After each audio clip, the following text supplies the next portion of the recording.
Welcome to this video. आज हम Greek के इम्पोर्टेंट क्वेश्चंस कर रहे हैं 6 सेमेस्टर के लिए, उनका solution.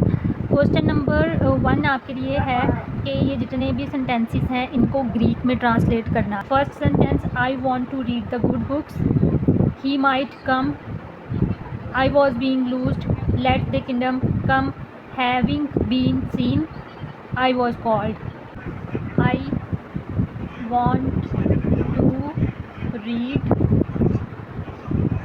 the good books। Greek में ट्रांसलेशन करने के लिए आपको कुछ चीज़ें जो हैं वो पता होना चाहिए, जैसे कि यहाँ पर आई वांट, आई यानी मैं चाहता हूँ या मैं चाहती हूँ। I want to read the good books, good books है, द गुड बुक्स। बुक्स यहाँ पर है ऑब्जेक्ट। इंग्लिश में जो सेंटेंस स्ट्रक्चर होता है उसमें ऑब्जेक्ट है ये, और गुड यानी उसकी क्वालिटी बता रहा है तो ये एडजेक्टिव है। रीड करना, टू रीड, टू जिसके साथ भी आए तो उसको इंग्लिश में इन्फिनिटिव्स बोलते हैं, इन्फिनिटिव्स। आई वांट चाहना, तो ये वर्ब है। आई जो है वो एक वर्ब के साथ ही आता है, प्रोनाउन। ओके, तो स्टार्ट करें। जिस तरह ये सारा इंग्लिश में चीज़ें होती हैं इसी तरह ग्रीक में भी होता है। ग्रीक में वर्ब के लिए हम जो करते हैं वो आप पिछले लेक्चर में मैंने डिटेल से बताया होगा। पैराडाइम्स कैसे बनाते हैं, पैराडाइम वो वीडियो देख लें। इन्फिनिटिव बस सिंपल है कि जिसके लिए हम टू लगाते हैं तो इन्फिनिटिव्स बनता है। उसके बाद ये जो एडजेक्टिव होते हैं ये भी ग्रीक में जो है वो अलहदा से हैं। इनके लिए बस आपने वर्ड्स याद करने हैं, मेन आपने पैराडाइम सीखने हैं। और बुक्स जो हैं ये नाउन है। नाउन्स जो होते हैं वो 3 तरह के होते हैं, मैस्कुलिन, फेमिनिन और न्यूट्रल। इन पे भी अलहदा से वीडियोस बनी हुई है एक, तो उसको आप पहले अच्छे तरीके से देखें। और इन नाउन्स के लिए होती है बेसिकली डिक्लेंशंस। डिक्लेंशंस को आप सीखें अच्छी तरह से और पैराडाइम को, उसके बाद आपके लिए ट्रांसलेट करना इजी होगा। तो स्टार्ट करते हैं। सबसे पहले आप एक एक वर्ड के मीनिंग जो है वो ग्रीक में आपको याद करने होंगे। आई को ग्रीक में कहते हैं एगो। वांट का मतलब इसके लिए वर्ड होता है एगो, वांट के लिए होता है थैलो। इसका मीनिंग है आई वांट। जब आप पैराडाइम सीखे हैं आपने तो इसको क्या बोलते हैं, ये एंडिंग है और ये उसकी स्टेम है। एंडिंग चेंज होती रहती है, ओ एस ए ओमेन एटे ऑन या उसिन, तो ये है एंडिंग्स। ओ का मतलब आई वांट होता है, तो ये। उसके बाद थर्ड पे इन्फिनिटिव है टू रीड। जहाँ पे भी इन्फिनिटिव आता है तो ग्रीक में हम उसके लिए एन यूज़ करते हैं इन्फिनिटिव के लिए। एन का मतलब टू। जहाँ पे भी एन वर्ड आएगा इन्फिनिटिव टू के लिए हम एन लगाते हैं। रीड के लिए ग्रीक में वर्ड होता है आना। नू इसको पढ़ते हैं, मैंने अल्फ़ाबेट्स पे भी वीडियो बनाई है, वो भी आप देखें। नू और ए एन ए की आवाज़ आएगी, आना। गिनोस्को, गी गामा और एओटा, गी। फिर एन, इसको वी नहीं पढ़ना, एन पढ़ना, गिनो। और लास्ट पे को, ओमेगा के ओ को, गिनोस्को। इसका मतलब होता है आई रीड। आई रीड को टू रीड करने के लिए लास्ट पे जो ओमेगा है एंडिंग्स वर्ब है ना, ये भी इन्फिनिटिव वर्ब्स हैं। लास्ट पे जो वर्ड है हमारे पास ओमेगा, उसको हमने टू के साथ जोड़ना। टू रीड बनाने के लिए ये बन जाएगा आना गिनोस के और ई आई एन एन, अनागिनोस केन। इसका meaning to read. Next word है गुड। गुड के लिए ग्रीक में वर्ड है आगाथोस, ये इसकी एंडिंग है। इसका मतलब होता है गुड, इसका मतलब गुड। और बुक्स के लिए, बुक्स जो कि एक नाउन है और न्यूट्रल नाउन है। और डिक्लेंशन आपने अभी सीखी है, तो डिक्लेंशन इसकी जो है वो कैसे होगी, उसके लिए इसके लिए वर्ड होता है बिब्लियन। बिब्लियन ये इसका रूट वर्ड है जिसका मतलब होता है बुक। और जब प्लूरल में होगा तो प्लूरल में क्या हो जाता है, बिब्लिया, सिर्फ एंडिंग चेंज होती है, ऑन की जगह पर अल्फ़ा आएगा, क्योंकि हमारे पास यहाँ पे जो सेंटेंस में लिखा है वो बुक्स लिखा है। तो जो सारे वर्ड्स अभी हमने देखे हैं उसमें है बिब्लिया, उसका रूट वर्ड से बनाया, उसके बाद आकाथोस वुड के लिए, और इनको मिलाकर आना गिनोस केन यानी टू रीड, और आई वांट के लिए थैलो, और एगो किसके लिए, आई के लिए। अकेला हम थैलो से भी स्टार्ट कर सकते हैं वर्ड, लेकिन 2 दफ़ा आई आई आ रहा है, एगो का मतलब सिंपल आई होता है। तो ये करने का ये क्या मकसद है कि बात पर जोर दिया जा रहा है, इसलिए उसको अलग से लिखेंगे। तो सेंटेंस अभी कैसे बन जाएगा इसका ग्रीक में, वैसे होगा,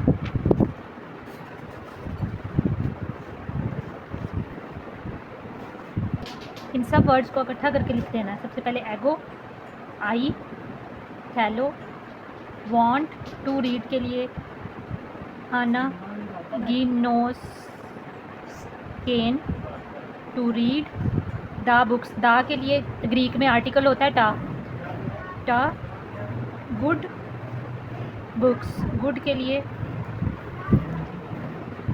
आकाथोस, बुक्स के लिए बिब्लिया। ये आपका ट्रांसलेशन है। नेक्स्ट है ही माइट कम, यानी वो आ सकता है। कम, ही प्रोनाउन है। माइट एक मतलब आ सकता है, कंफर्म नहीं पता, तो ये इस तरह के केस को इसको कहते हैं ऑप्टेटिव मूड, जिसमें कंफर्म पता ना हो। तो ऑप्टेटिव मूड कम के लिए ग्रीक में वर्ड आई कम, उसके लिए वर्ड होता है आरख ओमाए। ये ओमाए है, वैसे हमने जो पढ़ा है कि वर्ड्स होते हैं आरख को एंड पे ओमेगा एंडिंग होती है, तो ये वर्ड की निशानी होती है, ओमेगा आता है, तो ये ओमाए वर्ड्स होते हैं। ये ओमेगा वर्ड्स कहते हैं, इनको ओमाए वर्ड्स कहते हैं, ये भी वर्ड्स ही होते हैं। तो आरख जो है वो इसकी स्टेम है, ओमाए जो है वो इसकी जो है वो एंडिंग है।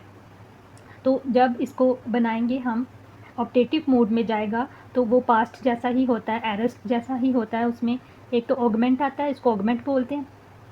दूसरा उसकी जो ये स्टेम है वो बिल्कुल चेंज हो जाएगी, स्टेम चेंज हो जाएगी, और साथ में एंडिंग भी जो है उसकी वो चेंज हो जाएगी। तो न्यू वर्ड जो है वो क्या बनेगा, एल्थोए, एप्सिलॉन लगाकर एल्थ, और साथ में एंडिंग आएगी ओए, एल्थोए। इसका मीनिंग होगा कम, एल्थोए कम। और माइट साथ में आ गया है, तो इसके लिए वर्ड होता है माइट के लिए आन, तो एल्थोए आन। ही के लिए हम यूज़ करेंगे, ये एंडिंग ही के लिए ही है, ही शी इट के लिए, थर्ड पर्सन सिंगुलर, ही कम। और जब वो आन वर्ड आ जाएगा तो ही माइट कम हो जाएगा। इसकी ओवरऑल ट्रांसलेशन में 2 वर्ड ही आएंगे, एल थोए आन, यानी ही माइट, इसका मीनिंग, और आन का मतलब, सॉरी, ही माइट और आन का मतलब माइट, और एल्थोए का मतलब ही कम। आन के ऊपर भी आपने ऐसे ब्रीथिंग मार्क लगाना है, सॉफ्ट ब्रीथिंग आएगी साथ में। थर्ड है आई वॉज बीइंग लूज्ड। ये जो सेंटेंस है वॉज बीइंग आ गया, वॉज जो है वो पास्ट की एक तो पहचान है, अगर साथ में बीइंग आ जाए तो ये इंग्लिश में ये इम्परफेक्ट सेंटेंस होते हैं।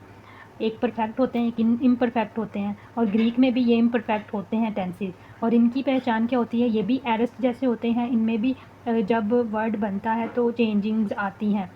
आई के लिए तो एगो यूज़ होता है, आगे भी सेंटेंस में किया एगो। और लूज्ड के लिए ग्रीक में वर्ड होता है लुओ, लुओ का मतलब होता है आई लूज़, और हमारे पास लूज्ड ईडी फॉर्म में है, तो यानी ये जो है वो पास्ट फॉर्म है, तो उसके लिए ओमेगा एंडिंग नहीं आएगी, और जो स्टेम होगी वो यही रहेगी। साथ में हमें पता है कि ये पास्ट है, तो पास्ट के लिए क्या क्या चीज़ें होती हैं, एक तो एप्सिलॉन ऑगमेंट आता है, एप्सिलॉन को ऑगमेंट कहते हैं, तो हमने वो लगाया ऑगमेंट, उसको बना रहे हैं हम पास्ट में, लूज बना रहे हैं, और साथ में ऑगमेंट के साथ आया लू, स्टेम वही रहेगी, और एंडिंग की जगह पर न्यू एंडिंग आ जाएगी, ओमेन, ओमेन, तो ए लू ओमेन। इसका मीनिंग होगा बीइंग लूज्ड।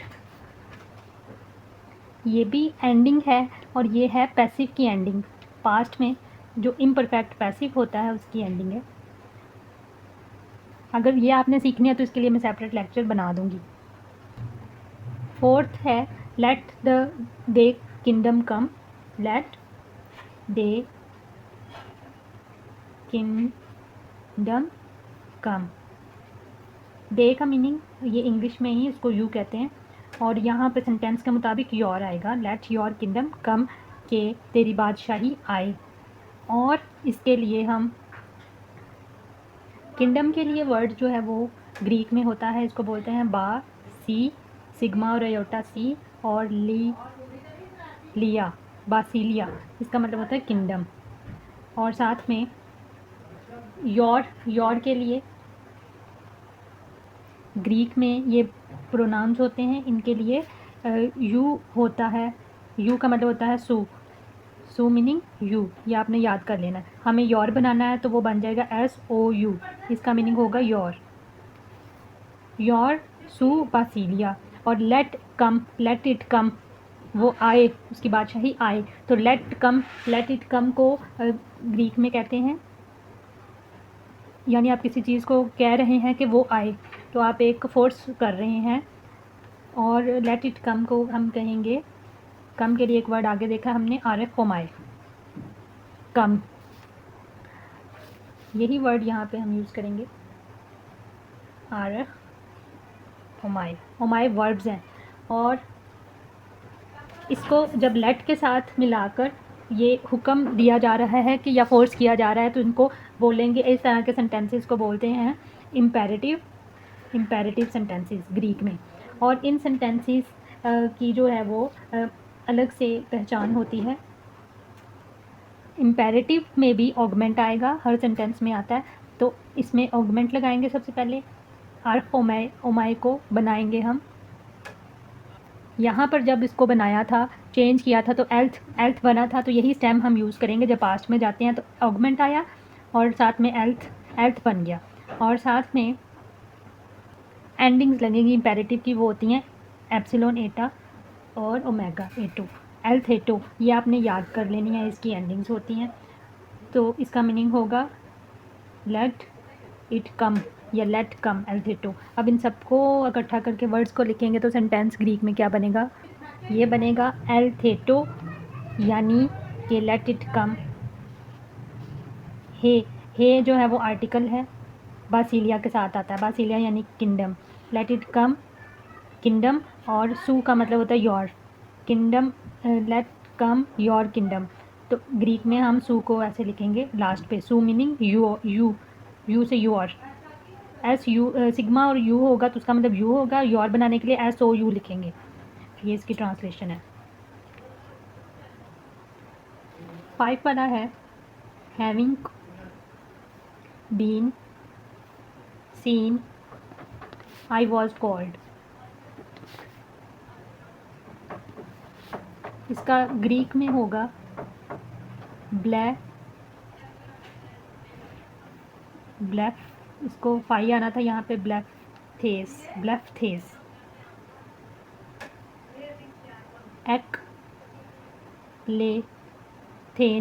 एक्लेथेन ब्लैफथेस एक्लेथेन, बस ये, और लास्ट पे डॉट भी आएगा। ये ग्रीक में इसकी ट्रांसलेशन। अब इस वर्ड्स को सीखेंगे। सीन वर्ड जो है इसका ओरिजिनल वर्ड है CIC, देखना, और इसके लिए ग्रीक में वर्ड होता है ब्लैपो। तो यहाँ से ये ओमेगा से पता चला ये हमारे पास क्या है, वर्ब है ब्लैपो का मतलब IC।